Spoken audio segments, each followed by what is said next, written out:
नमस्कार.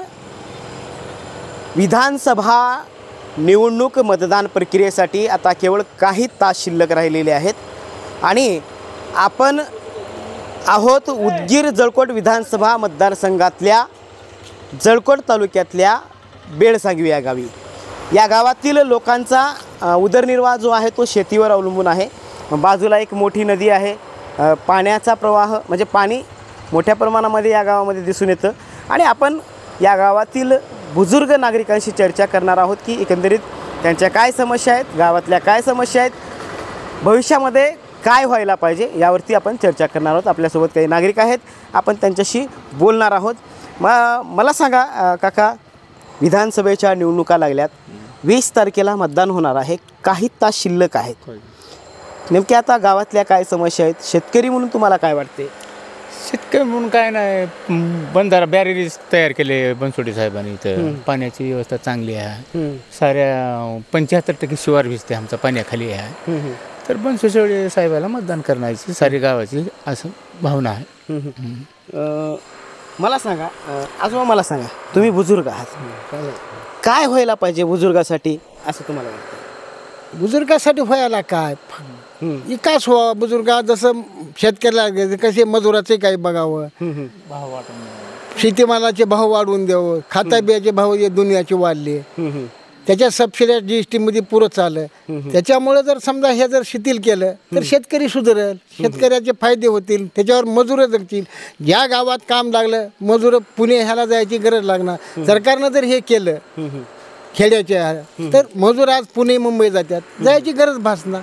असं काहीतरी डेव्हलपमेंट जिथल्या इथं गायला जर केलं तर फायदा होईल. बनसोडेसाहेबांना बरेच काही केले. आमची एक अशी एक मागणी, जर ह्यात आहे जे आमचं जे बॅरेज झालंय ह्या बॅरेजला जर खुलीकरण केलं तर आणखी एक 10-20 एकर जमीन जास्त भिजल, मजुराला काम लागेल, मजूर जगतील.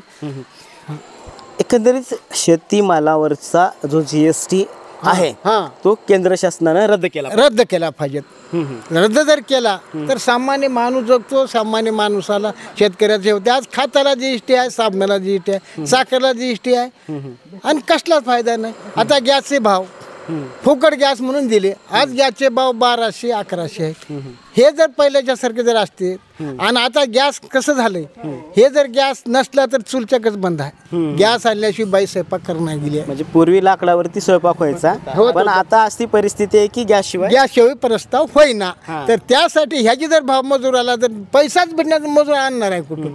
बरं, उदगीर विधानसभा मतदारसंघामध्ये दोन्ही उमेदवार जे आहेत ते टस्सल आहेत. काय वाटते एकंदरीत कुठला उमेदवार तुमचे प्रश्न? आम्हाला उमेदवार बक्कळ झाले, पण जे बनसोडे साहेब आले, खेड्याचा न काही विकास होईना, पण उदगीरला समजा मोठमोठे बौद्धविहार असेल, पंचायत समिती असेल, तहसील असेल, चांगले कामं त्याने केले. आम्ही त्याला चांगलंच म्हणू.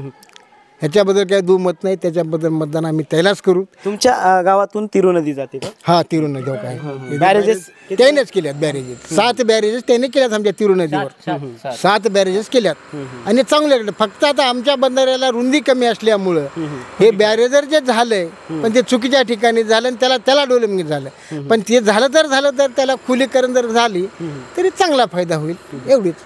तुम्हाला काय वाटतं आजोबा, काय समस्या आहेत गावातल्या? आता हे गावातले आपल्याला काम आहेत. काय व्हायला पाहिजे? अहो, शेतीमालाला भाव मागलेले. हा, आता ते जे काय की लावले की GST का काय ते लावणे, एकंदरीत आहे ती परिस्थिती नाजूक झाली आहे आणि त्याला आणि ते GST लावल्यावर शेतकरी कसा वाचा? म्हणजे शेतीमालावरचा GST शासनानं बंद करावा ही तुमची मागणी. बरं, आमदार म्हणून कोण व्हायला पाहिजे असं वाटतं? ही आता ते ह्याच्यावर आहे. मला सांगा, सरपंचाला बोला. आता एकंदरीत विधानसभेच्या निवडणुका लागल्यात, काय परिस्थिती आहे विधानसभा मतदारसंघातली आणि अवघे काही तास शिल्लक उरलेले आहेत मतदान करण्यासाठी? काय वाटते म्हणजे नेमकं काय वाटते आता कोण आमदार व्हायला पाहिजे? कोण तुमचे कामं सॉल्व करतील? आमदार हे महाविकास आघाडीचा व्हायला पाहिजे. काय कारण आहे? गेल्या वेळेस भरपूर कामं झालेली आहेत उदगीर मतदारसंघात. काय कामं झाले? भरपूर म्हणजे विकासात्मक दृष्टिकोनातून कामाची अगणित आहे. तेच सांगा की 4 कामं. काम म्हणजे तालुक्याच्या दृष्टीनं मोठे मोठे पंचायत समिती ऑफिस, कोण केले? तहसील ऑफिस, संजय बनसोडे. महायुती का त्यांची महायुती आहे का महाआघाडी आहे? महायुती. ते बी माहित नाही तुम्हाला? हां महायुती. ते गोंधळ जमलिंग झाला पुन्हा लक्षात आलं. फक्त बिल्डिंगी बांधले म्हणून तुम्ही त्यांना निवडून बिल्डिंग नाही, ग्रामीण भागात आमच्या तिरू बॅरेजाचं आहे. इथं 7 बंधारे विलासराव देशमुखच्या काळात तयार झालेले होते, परंतु संजय बनसोडेनं त्याला बजेट आणून आज शेतकऱ्याचं पाण्यासाठी मदत केलेली आहे. दिलं? ते एक मोठं कारण. सरपंच आहात का गावचे? हां, नाव तुमचं? राजपाल देवशेट्टे. मला सांगा आजोबा, खरं तर चर्चा तर व्हायला पाहिजे, प्रत्येक गोष्टीची चर्चा झाली पाहिजे, समस्याची चर्चा हे झालंच पाहिजे आणि ते लोकांसमोर मांडलंही पाहिजे. आता निवडणुका लागल्यात, अनेक जण येतात, पण आपल्याला काय वाटतंय की तुम्ही एक मतदार आहात, उदगीर विधानसभा मतदारसंघामधले मतदार आहात, काय वाटतंय आमदार कोण व्हायला पाहिजे? आमदार होतील ते निवडून येईल ते होतील. बरं कसं आहे, जे शेतकरी आता शेतमजूर जे इथले आहेत ह्या वाढूंच्या बँकेत जाऊन 3-3, 4-4 दिवस बसतात. तिथं कुणीच येत नाहीत, कुणीच येणार. गेल्या बारला वाढवणा ह्याचा उदगीर तालुक्याचे पैसे वाढवल्या बँकेतले आले, वाटप झाले, ते 1.5-2 महिन्यानंतर पैसे आहे. कशाचे पैसे? 60 वर्षाचे ह्या निराधारचे पैसे. ह्या लोकांना कुणी वाली आहे का नाही? आमदार असतील त्यांनी तर सोय करावं लागेल.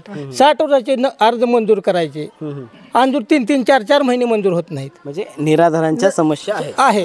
हां, ते सोडवलं पाहिजे. सोडवलं पाहिजे. बरं मला सांगा एकंदरीत आमदार म्हणून नेमकं कोण हे सगळे करेल? आता जे काम करेल ते निवडून येईल, त्याला काय?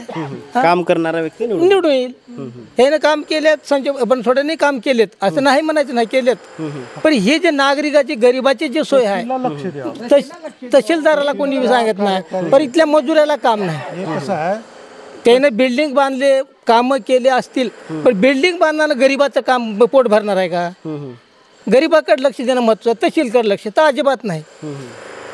आता पैसे चालू आहेत वाढणं उदगीरचे. तहसीलदार काम करत नाहीत, काम तहसीलदार करत नाहीत का? ते पैसे येत नाहीत, कोणाला माहित आहे? गरिबाला त्यानं बघावं लागेल का नाही?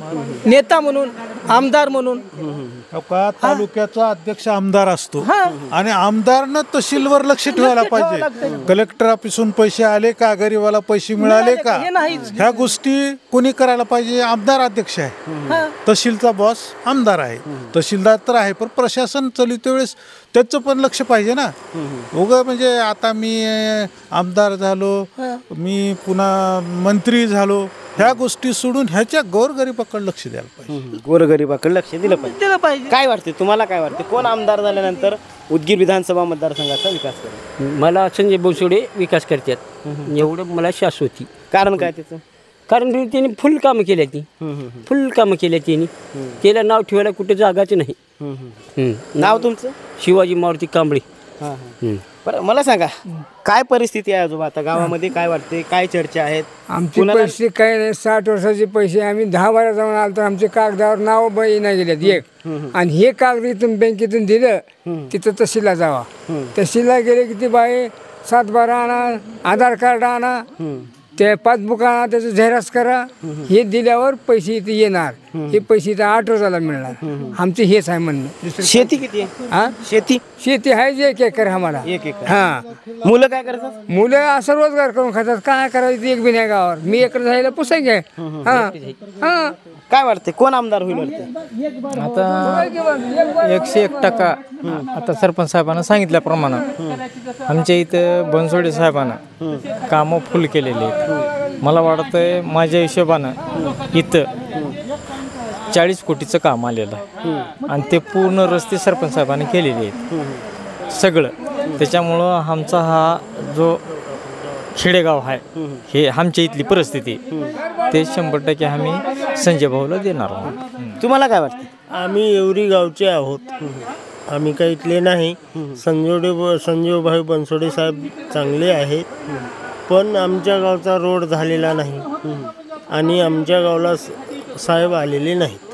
एवढा रोड करून द्यावा. मुख्य रस्ता आता इथून नदीच्या पुढून जाणारा रस्ता मेन आहे. आता तुम्ही बघा येऊन आणि काय वाटते कोणाला आमदार करणार आहोत? आता बनसोडे साहेबालाच करायचे, आता त्याचा तर काही विलाजच नाही, 100% आहे तेच. एकंदरीत हे होते उदगीर जळकोट विधानसभा मतदारसंघातल्या जळकोट तालुक्यातील बेडसांगवी गावातील नागरिक. खरं तर हे सगळे बुजुर्ग आहेत आणि यांचा सगळ्यात महत्त्वाचा जो प्रश्न आहे तो म्हणजे निराधार योजनेचा. जे 60 वर्षाच्या नंतर जे शासनाकडून त्यांना मदत मिळते, आर्थिक मदत, ती वेळेवर मिळत नाही आणि ते मदत जी आहे ते वेळेवर तारखेला मिळावी, जेणेकरून त्यांचा उदरनिर्वाह व्यवस्थितरित्या चालेल.